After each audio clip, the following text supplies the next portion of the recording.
Nous sommes toujours le 2 mai 2021, beaucoup plus loin. Et là, à cet endroit, j'avais fait une vidéo il y a quelques années, une des vidéos qui a le plus de succès là. Fleurs sauvages en avril info, et un truc comme ça le titre. Donc dans cette vidéo, j'avais montré les hellebores fétides. Non pas les hellebores fétides, les hellebores verts. Donc c'est la vidéo qui possède dans la tête les hellebores verts. La vidéo qui a au moins 7000 vues. Donc à cet endroit, dans la série de vidéos que j'avais faite, j'avais cassé les renouées du Japon. Donc les renouées du Japon qui poussaient, cet endroit avait vraiment des troncs de 3 cm, 4 cm de diamètre. Et maintenant, les renouées du Japon qui repoussent sont toutes fines. Bon, à un moment donné, j'ai pas pu retourner. Mais si j'avais pu retourner, ben, j'aurais cassé plein de fois ces renouées du Japon. Elles seraient devenues extrêmement fines. Donc là, je reviens. Et je ne reviens pas pour rien, car je vais péter toutes ces renouées du Japon qui vont repousser encore. Mais à chaque fois qu'elles vont repousser, elles vont repousser plus petites. Donc cet endroit-là, nous sommes en fait dans une zone Natura 2000. J'ai vu ça, j'ai vu des articles que cette zone-là était classée Natura 2000. Donc à cet endroit, dans une zone Natura 2000, ben, je suis le seul à venir péter les renouées du Japon. Personne n'y touche. Quand je viens pas pendant quelques mois, ben, les renouées du Japon n'ont pas bougé. Je suis le seul à les couper. Les gens, ils connaissent rien, ils font n'importe quoi. Donc, ils prennent un territoire, hop, on me dit, oh, c'est Natura 2000. Voilà, ils font rien après. Après, ils vendent des... ils cèdent le terrain, là, à des gars qui lâchent des truites, genre truites américaines, dans la rivière. Puis, ils font payer une carte. Puis après, il y a plein de touristes qui passent, là, qui marchent sur le bord du ruisseau là, qui marchent sur le bord, qui abîment les berges, et puis ils disent comme argument, il faut revaloriser l'espace naturel sensible.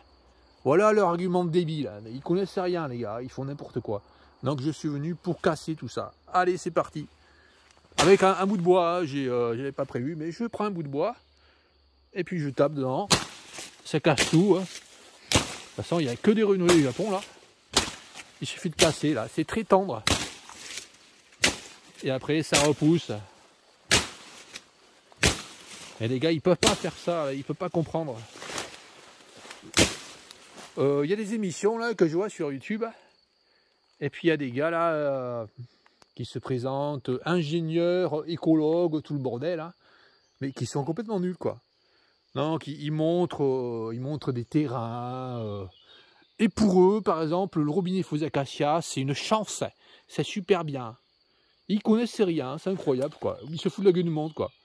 Ah, ils servent vachement bien, là. Les mairies, ils adorent ces gars, là, comme ça, là, qui disent n'importe quoi. Allez, ça, ils le font pas, ça. Parce qu'eux, quand ils se prennent dans la nature, les gars, là, les écologues, ou alors des gars qui font une... je vois des gars comme ça à la télé, mais... Je suis doctorant en écologie, mais le mec, il dit n'importe quoi. Ils disent n'importe quoi. On dirait qu'ils sont sélectionnés pour leur débilité, les gars. Parce que comme ça, comme ils disent n'importe quoi, ils sont faibles, ils vont pas gêner le pouvoir.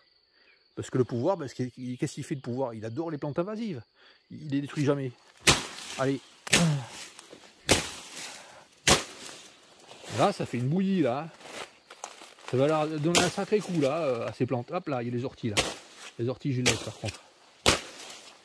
Voilà, là, il n'a pas beaucoup à faire, là. Il y a 8 mètres, là, de berge. Et personne n'a jamais fait ça. Il y a quelques années, quand j'ai commencé ça, les renouées du Japon étaient hyper grosses. Mais vraiment hyper grosses.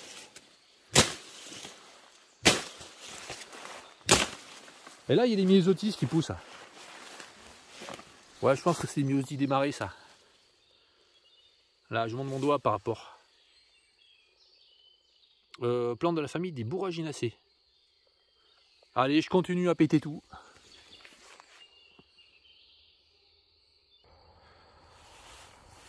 Donc voilà, opération terminée, hein, ça a pris 5 minutes. Hein. Là, comme ça, en tapant. En tapant avec le bâton, c'est tout. C'est hyper fragile ces plantes. Donc il suffit de taper et ça s'éclate. Bon, il n'y en a qu'une qui était vraiment grosse là. Qui était comme celle du début là. Où c'est qu'elle est? Voilà. Il n'y en a qu'une qui était grosse. Voilà, celle-là, là, je monte par rapport à mes doigts. Hein. Voilà, après toutes les autres étaient comme ça, là. La taille est diminuée par, a été divisée par 5, hein, en la faisant quelques fois. Et à force, elles vont devenir toutes petites et disparaître. Parce que là, elles ont pris un sacré coup, là. Elles ont repoussé en puisant dans la réserve qu'il y avait dans le sol, là. Donc si on recoupe encore, si on rebroie encore, elles vont repousser dans la réserve, etc. Et finalement, elles vont plus avoir de réserve. Donc on peut toutes les couper, là. Et broyer, puis c'est bon. Là, il y en a une qui reste, là. Alors. Voilà. À partir du moment où il n'y a plus de feuilles là, très beau pour elle. Bon mais voilà, opération terminée de broyage. Et puis après pareil, un peu plus loin là, il y a une autre zone. Et puis à force de faire ça, ben, il n'y en aura plus.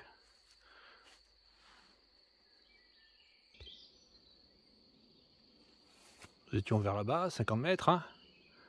Donc là nous avons l'autre population de renouilles du Japon. Hein. Plante invasive extrêmement nuisible. Hein. Donc je vous montre comment elle est là, cette population là, elles sont nettement plus petites. Hein. Donc là c'est à force d'avoir fait des broyages. Donc je recommence encore l'opération. Hein. J'ai pris un bâton encore plus long là. Et je casse tout. Je casse toutes ces renouilles du Japon. Et après là, celles-là elles vont devenir petites là, minuscules on va être. Là ça va pas tarder à disparaître là, à cet endroit.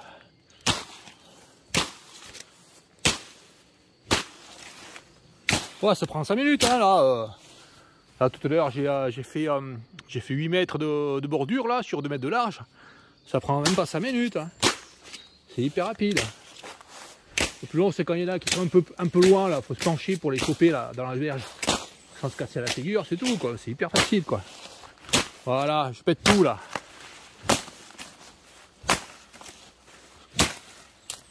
Bon ben voilà. Donc voilà, c'est fini, tout est écrasé. Donc ceux qui font pas ça, hein, enfin ceux qui s'occupent des plantes invasives, hein, ils vont chialer, ils vont dire ouais ça repousse, on l'a fait, on est revenu 3 mois après, ou 4 mois après, ou 5 mois après, ou des années après, ça repousse, ça sert à rien. Mais en fait, ils sont pas assidus dans leur travail. Ils comprennent pas qu'il faut travailler, quand on fait un truc, il faut travailler. Ça c'est incroyable, quoi. Ils cherchent une méthode magique pour que ça marche. Un peu comme ceux qui mettent des pièges universels à insectes pour piéger le frelon asiatique. Alors qu'ils piègent, enfin ils piègent 1/1000 des insectes qu'ils piègent, c'est les frelons asiatiques. Le reste c'est toutes sortes d'insectes. Donc les gars ils sont incapables de comprendre un truc hyper simple quoi. Ben, pour éliminer une plante invasive, ben faut l'éliminer. Ben, c'est simple. Hein. Voilà, faut la casser. Là, faut la casser celle-là. Là. Voilà, c'est dur. Ah, c'est hyper dur à atteindre. Là. Là, ça peut pas pousser là si ça tombe là. Si ça tombe, ces trucs verts là. Ça pousse pas là. Il n'y a que les rhizomes, quand ils tombent dans l'eau, ils peuvent être entraînés hein, et faire des plantes plus loin. Hein. Mais les parties vertes qui tombent là, c'est mort, ça va pas pousser. Voilà. Bon, mais une bonne opération de fait.